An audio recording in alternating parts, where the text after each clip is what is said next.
Hi girls, today we are going to see about the topic security services. This is also in the chapter 1 overview of security, network security. This is also one of the concept in network security. So, what are the security services available in network security are explained in this chapter. Okay.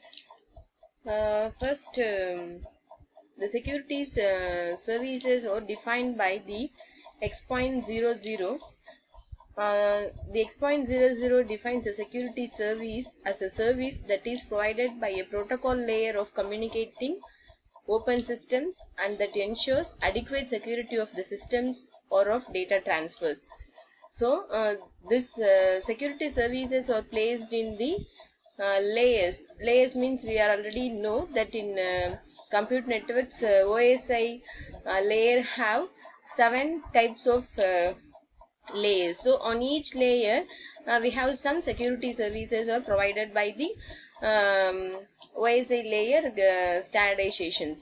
Okay, so the X.00 defines what is security service means in the sense security service is provided in each layer of the communicating protocol layer of the communicating open systems and that ensure what ensures means adequate service of the system or of the data transfers as well as the system also in adequate security and also the data transfers between the systems also in security manner. Okay, so perhaps a clearer definition is found in RFC 2828, which provides the following definition for security services: a processing or communication service that is provided by a system to give a specific kind of protection to the system resources.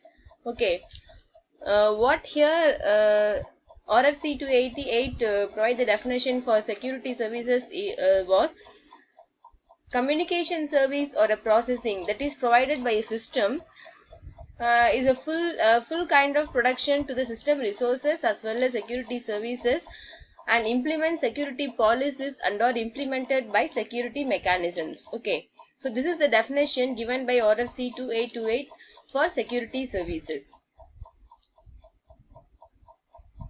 Here the X.800 defines the X.800 divide the security services into 5 categories and 14 specific services.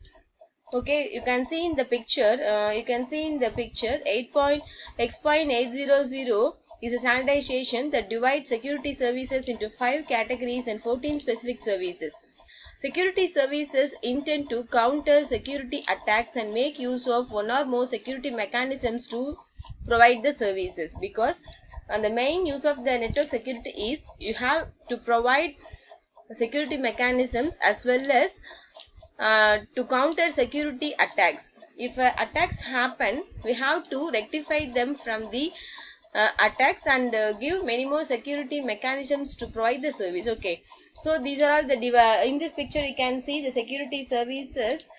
The security services is divided into 5 categories. The 5 categories are: the first one is authentication, the second one is access control, the third one data confidentiality, the fourth one data integrity and non-repudiation. Okay, the security services are divided into 5 categories and then it was further divided into 14 specific services. What are the 14 specific specifies? Or these are all the 14 specific services provided by X.800. The first one is the authentication is furthermore divided into peer entity authentication and data origin authentication, and then the data confidentiality is divided into 4 types: connection confidentiality, connectionless confidentiality, selective field confidentiality and traffic flow confidentiality. And then the integrity, data integrity services are divided into connection integrity with recovery, connection integrity without recovery, selective field connection integrity, connectionless integrity and selective field connectionless integrity.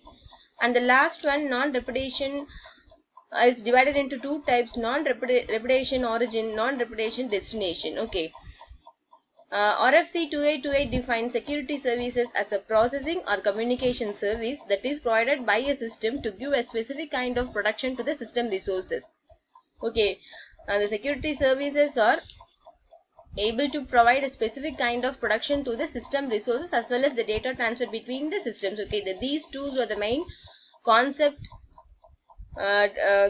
These are the two main concepts defined by the security services: specific kind of protection to a system service as well as the data transfer between the systems. Okay, so the security services are divided into 5 categories, and then the 5 categories are furthermore divided into 14 specific services. So these are also going to discuss in today's class, but due to the time consumed, I am going to explain the first 3 topics today: authentication, access control, and data confidentiality.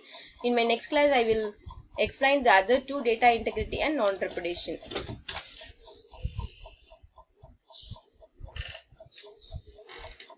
Okay, this is also the above mentioned topic only given in this picture. X.00 divides the service into the 5 categories and 14 specific services. This is the overall concept given in this picture, the table. In the previous image, I displayed in the pictorial format. In this, this is in the table format. The 5 categories and 14 specific services. Okay.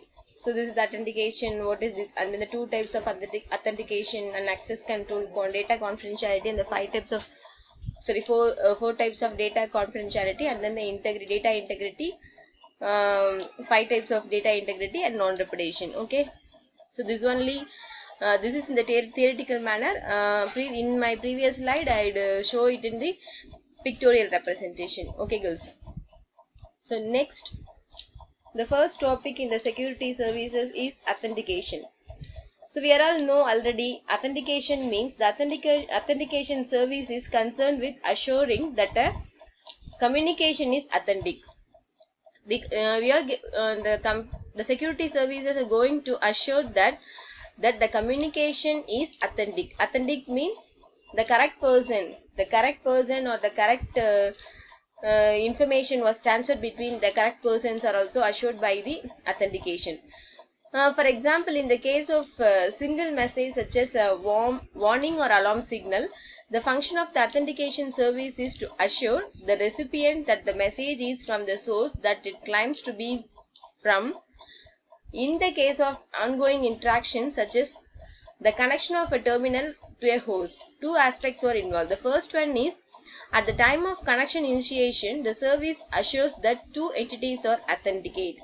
For example, communication means when there are the 2 entities are going to communicate, that only called the communication.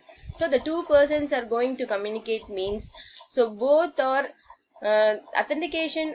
The work of the authentication service is to assure that the both entities are the original one, and otherwise calls the both entities are authentic.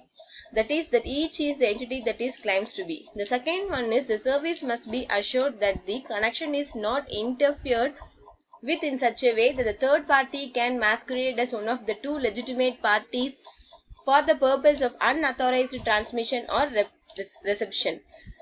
And the second point here is, you have to assure that the service means the communications also in a secured manner, because the first one is both two parties, those who are going to communicate, or the original communicators. The second one is, after the communication start by the original communicators, we have means, in the sense the security services will assure that the information in the ongoing information was not interfered by the third party. Example, the informations are not from the masquerade. Masquerade means one person acting like a other person. Okay, I explained this masquerade in my previous class, I think so. You are all watch that video. So the 2 things are most available in this authentication. The first one is, the both parties are the original. The second one is, no one interfered the communication. No one was interfered on the communication. And then in such a way that the third party can masquerade as one of the two legitimate parties for the purpose of unauthorized transmission or reception. Because two things here we are going to see about. The first one is interfered by the eavesdropper or attackers. Other one is masquerade.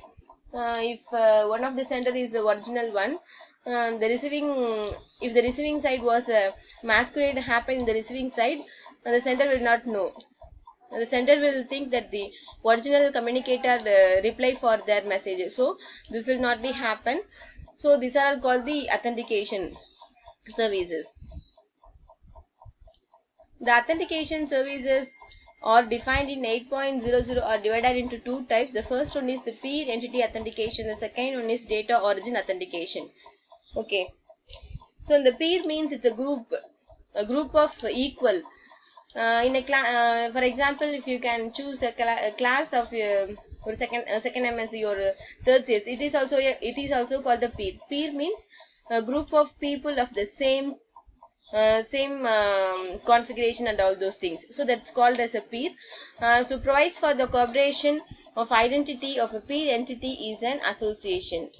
For example, here peer means peer means a group of the same configured systems or assembled there. For example, two TCP modules in two communicating systems. Peer entity authenticate is provided for use at the establishment of or at the end and times during the data transfer phase of. For example, communication start by two machines. Okay, so first machine also have the TCP modules. The second machine also has the TCP modules for the communicating. In computer networks, we have read that without TCP, we cannot communicate with other devices. Okay, so in the layers, TCP is one of the most important protocol, transmission control protocol. So, and the peer entity authentications ensures that the communicating systems,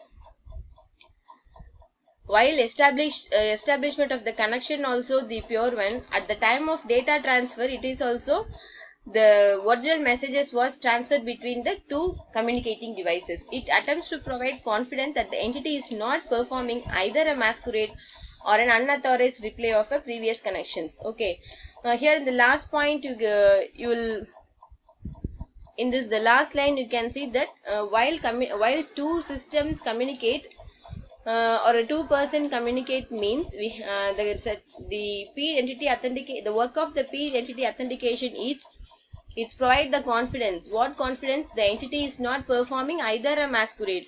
And the two systems or the original, it's not masquerade and otherwise unauthorized replay of your previous connections. Okay, these two should be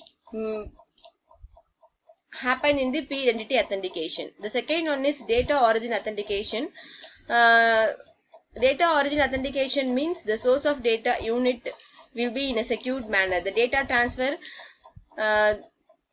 between the two communicating devices, the transfer data will not be modified by the third party, will not be hacked by the third party. So these are all controlled by this data origin authentication.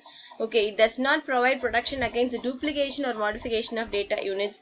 Instead, this type of service support applications like electronic mail where there are no prior interactions between the communicating entities. In information security, message authentication or data origin authentication is a property that a message has not been modified while in transit and that the receiving party can verify that the source of the message. Here, the receiver should make assured that the received message was from the came from only the source of the message. Source of the message means from the origin. The person who sent the message, that only received by the receiving party is also checked by the receiver. Okay. Security service authentications are divided into two types: peer entity authentication and data origin. This is given in us in the points.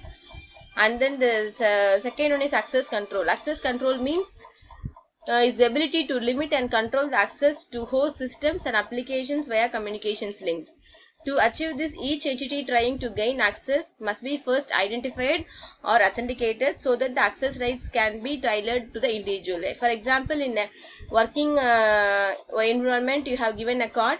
If you insert the card only, the main gate will be open. Like that, in the biometric, in many offices and